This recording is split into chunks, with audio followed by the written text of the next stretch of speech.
এখনো অঙ্ক বোঝে না। একটা রুটি চাইলে দুটো রুটি নিয়ে আসে। কোথাও যাওয়ার সময় 20 টাকা চাইলে 50 টাকা পকেটে ঢুকিয়ে দেয়। মা ইংরেজিও বোঝে না। আই হেট ইউ বললে উল্টে না বুঝে ছেলেকে ভালোবেসে বুকে টেনে নেয়। মা মিথ্যেবাদী, না খেয়ে বলে খেয়েছি। পেটে খিদে থাকা সত্ত্বেও নিজে না খেয়ে প্রিয় খাবারটা ছেলের জন্য যত্ন করে তুলে রাখে।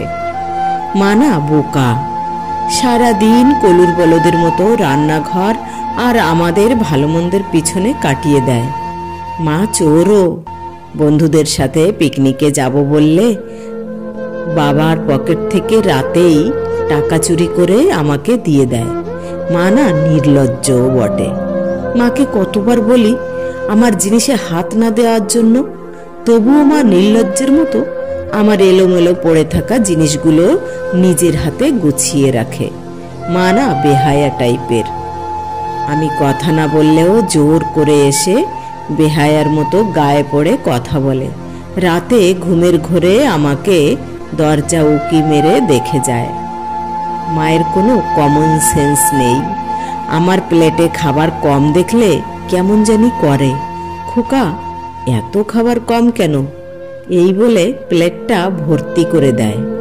এত খাওয়ার পরেও মায়ের চোখে যেন কতদিনের না খাওয়া ছেলে। মা না কেয়ারলেস। নিজের কোমর ব্যথা, পিঠের ব্যথায় ধুকে ধুকে মারা গেলেও কখনো ঔষধের কথা বলে না। অথচ আমাদের একটা কাশিতে তার দিনটা যেন ওলট পালট হয়ে যায়। ডাক্তার, হাকিম, বৈদ্য সব এক করে বসে। মা না আনস্মার্ট। অনেকের মায়ের মতো করে মা দামি দামি শাড়ি পরে না, ভ্যানিটি ব্যাগ ঝুলিয়ে স্মার্টফোন হাতে নিয়ে ঘুরতেও যায় না। সারাদিন খালি রান্নাঘর আর আমাদের ভালো মন্দের চিন্তায় পুরনো হয়েই জীবনটা কাটিয়ে দেয়। মা না স্বার্থপর। নিজের সন্তান ও স্বামীর জন্য মা দুনিয়ার সব কিছু ত্যাগ করতে পারে।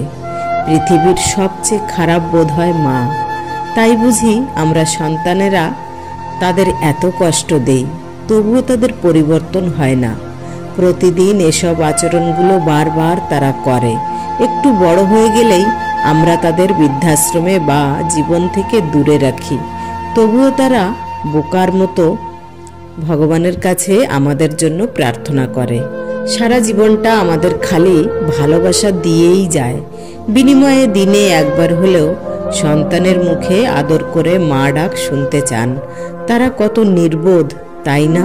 আসুন, যাদের মারা বেঁচে আছে তাদেরকে সম্মান করুন, নিঃস্বার্থ ভালোবাসার মূল্য করুন। যাদের মা মারা গেছেন তাদের জন্য নিয়মিত প্রার্থনা করুন। মা ছাড়া দুনিয়া অন্ধকার।